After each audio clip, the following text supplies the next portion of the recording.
Olá, pessoal. Vamos dar continuidade à nossa leitura do Manual do Recenseador, 14º vídeo, falando sobre estrutura residencial permanente degradada ou inacabada. Essa categoria abarca estrutura permanente concebida com fins residenciais, que conta com a presença de moradores, mas que tiveram elementos estruturais ou serviços domiciliares comprometidos em função da degradação. Construção interrompida enquanto os seus elementos estruturais ainda se encontravam incompletos. Em ambos os casos, a estrutura pode ter sido complementada de forma improvisada pelos moradores. Porém, quando não há existência de moradores, a edificação será classificada como em construção ou reforma, se estiver inacabada, ou não será registrada, se estiver ruínas ou demolida. Atenção, não confunda estrutura residencial permanente degradada ou inacabada com domicílios envelhecidos ou em construção continuada, ou mesmo com domicílios que estejam passando por ampliação ou reforma. Também não confundir com habitações indígenas sem parede, que são construídas de acordo com os hábitos habitacionais de alguns povos indígenas. A situação deve ser caracterizada pela ausência ou pelo desabamento de parte da cobertura ou das paredes externas, ainda que tenham sido substituídas por material improvisados, lonas, tapumes, etc. Ou ainda pela inexistência de janelas e portas em paredes com vão destinado a elas em cômodos que estejam sendo utilizados para fins residenciais. Em edifícios com 5 ou mais andares, a situação pode ser identificada também pela ausência de elevador.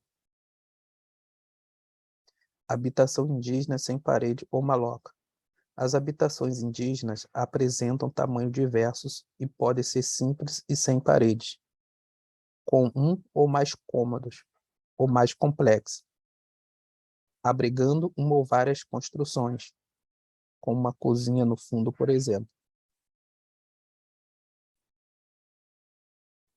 As habitações menores podem ser feitas com galho de árvores e coberta de palhas, folhas ou outros materiais, madeira, lona, plástica, zinco, etc. As malocas maiores podem ser localmente denominada palhoça, choupana, cabana, casebre ou outra denominação. Pode usar taquaras e troncos, coberta de palmas secas ou palhas e outros materiais, e ainda ser utilizado como habitação por várias famílias nucleares, que dividem o espaço internamente com a ajuda de galhos, pequenos troncos ou pelas redes.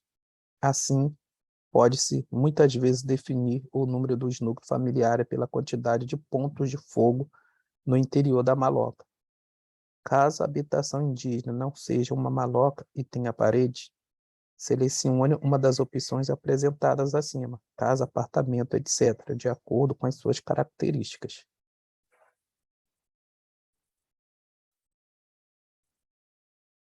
Malocas e casas da aldeia. Terra indígenas, Monte Alegre, Casas da Terra, indígena, Parabu, Parabupere, Parabuburé, Capinabó, Capinabolis, coisa de índio mesmo. Atenção! No registro dos endereços em terras e agrupamentos indígenas, pode ser necessário registrar domicílios coexistentes em malocas ou divididos em múltiplas edificações. Para mais informações sobre como identificar os domicílios em habitações indígenas, consulte o Manual do Recenseador, PCT. O tipo habitação indígena sem parede ou maloca pode estar presente tanto em setores de terra e agrupamento indígenas, quanto em outros setores com possível presença indígenas pré-identificada pelo IBGE e é considerado como uma edificação de domicílio particular permanente. Regionalmente, o termo maloca pode significar habitação precária. Entretanto, nas pesquisas domiciliares do IBGE, ele reflete exclusivamente a habitação indígena. Portanto, nenhuma habitação indígena pode ser classificada como domicílio particular improvisado ocupado. Acabamos de ver todas as espécies de domicílio particular permanente e conhecemos também os seus diversos tipos de edificação. Agora vamos ver as espécies de domicílio particular improvisado ocupado e domicílio coletivo, com e sem morador. Domicílio particular improvisado ocupado, DPIO, é aquele domicílio que pode estar localizado em edificação que não tenha dependência destinada exclusivamente à moradia. Por exemplo, dentro de um bar, uma loja, um depósito, um escritório, etc. Uma estrutura móvel, em calçadas, praças ou viadutos, em abrigos naturais, como grutas ou cavernas. Exemplos aí através das figuras abaixo. Atenção! Vale lembrar que os domicílios improvisados só serão registrados se, na data de referência, estiverem ocupados por moradores, estando ou não presente no momento da visita. Caso contrário, eles não devem ser registrados. Importante: estrutura como barracas, tendas, em locais de trabalhos temporários, como em garimpos, onde as pessoas possuem outro local de residência habitual, não deve ser registrado como domicílio improvisado.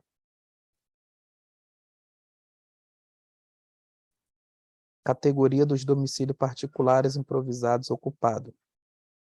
As mesmas categorias utilizadas para os domicílios particulares permanentes ocupados, com o objetivo de organizar o trabalho de cobertura do setor e garantir a realização de todas as entrevistas, serão utilizadas para os domicílios particulares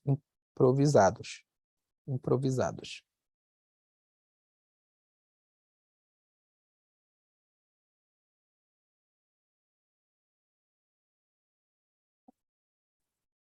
Dessa forma, após a classificação de um domicílio como DPIO, o recenseador deverá selecionar uma das seguintes opções: aplicar questionário presencial, agendar coleta por internet, não é possível iniciar a entrevista.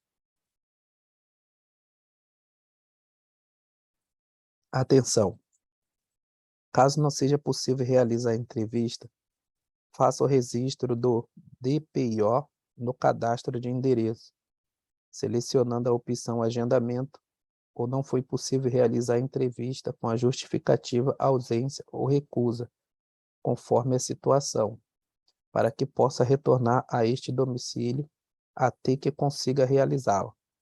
Se este domicílio improvisado for dentro de um estabelecimento, faça também um registro dessa espécie encontrada. Exemplos: estabelecimento de outras finalidades, IOF, estabelecimento religioso, estabelecimento agropecuário. Importante: para os casos de domicílio improvisado ocupado em que não foi possível realizar a entrevista, solicite sempre que possível o número dos moradores. Retorno aos domicílios improvisados ocupados.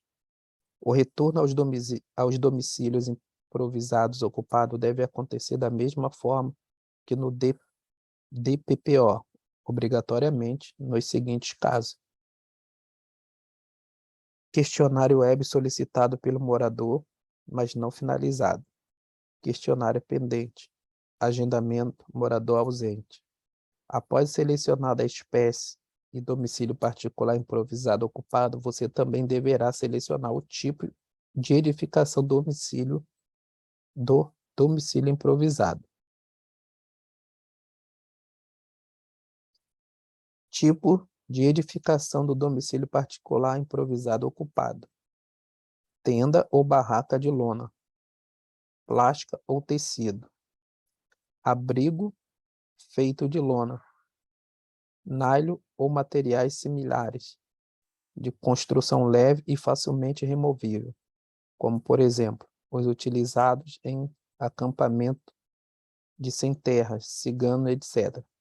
Não deve ser confundida com barracos de madeiras aproveitada ou material sólido precário em terreno particulares, que devem ser classificadas como domicílio particular permanente. Apesar das tendas ciganas serem culturalmente adequadas às habitações, à habitação, para o acesso, elas serão consideradas DPIO pela modalidade.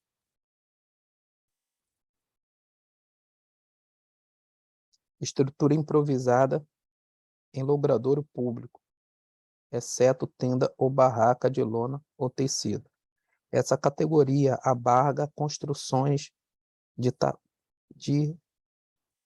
tapume, lata, zinco, tijolos ou outros materiais em calçadas, praças, viaduto, etc.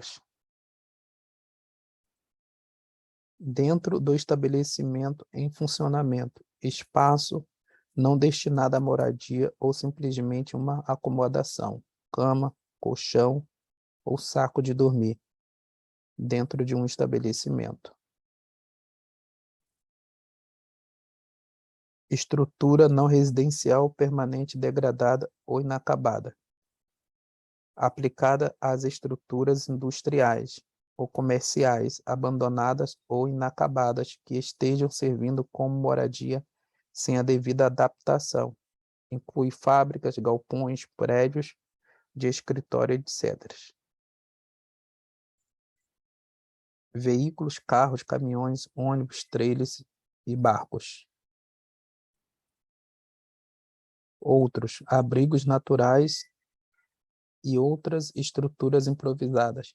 Qualquer dependência que não tenha finalidade de moradia, mas que esteja servindo como tal, exemplo, gruta, cocheira, ruínas de construções não residenciais, paiol, etc.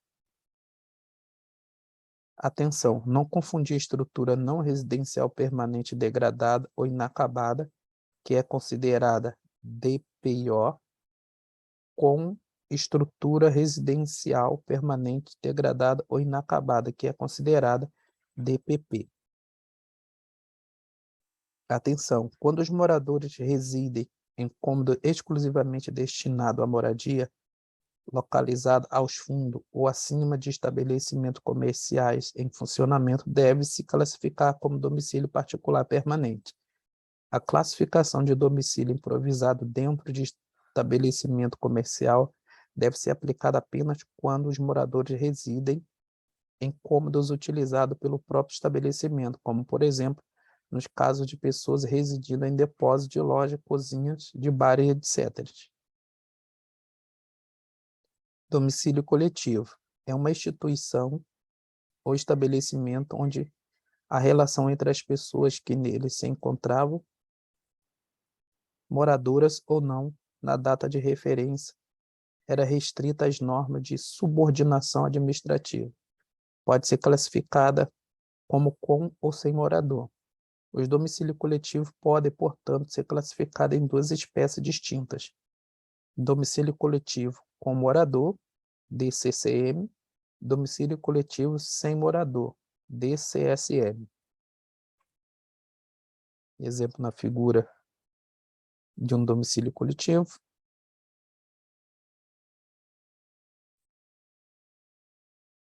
Tipo de edificação para os domicílios coletivos: Hotel Serra Leste. Abrigo, albergue ou casa de passagem para a população em situação de rua. Abrigo, casa de passagem ou república assistencial para outros grupos vulneráveis. Clínica psiquiátrica, comunidade terapêutica e similar. Instituição de internação por motivo psiquiátrico ou de dependência química. Asilo ou outra instituição de longa permanência para idosos, orfanato e similar. unidade de internação de menores, hotel ou pensão, penitenciária, centro de detenção e similar, alojamento de trabalhadores, quartel ou outra organização militar. Atenção! Acampamentos serão considerados domicílio coletivo, desde que estejam sujeitos às normas de subordinação administrativa, como, por exemplo, acampamento de refugiado administrado pelas ONGs. Para ser considerado domicílio coletivo com morador DCCM, tem que existir pelo menos um grupo familiar ou um indivíduo nele residindo. Para isso, serão considerados grupo familiar em domicílio coletivo. É o conjunto de pessoas que se relacionam por laço de parentesco, residindo em um ou mais unidades. No domicílio coletivo. Neste caso, será coletado um questionário para o grupo familiar. Morador individual. Em um domicílio coletivo, é a pessoa que reside em domicílio coletivo, ainda que compartilhando a unidade com outras pessoas, com as quais não tenha laços de parentesco. Neste caso, será coletado um questionário para cada indivíduo. Atenção! Só considere espécie de domicílio coletivo com o morador depois da realização da entrevista. Caso não seja possível realizar a entrevista, registre o domicílio como domicílio coletivo sem morador, até que consiga fazê-la. Considerando que os domicílios coletivos são estabelecimentos com normas administrativas de convivência, eles podem atender também à caracterização de outras espécies. Sobre a classificação das espécies de estabelecimento, devemos considerar que é possível que um endereço possua mais de uma espécie. Assim, veremos que os domicílios coletivos requerem atenção especial na caracterização de uma ou mais espécies para o mesmo endereço. Para o preenchimento do formulário de domicílio coletivo, consulte o capítulo 5, Entendendo o formulário de domicílio coletivo, no manual de entrevista.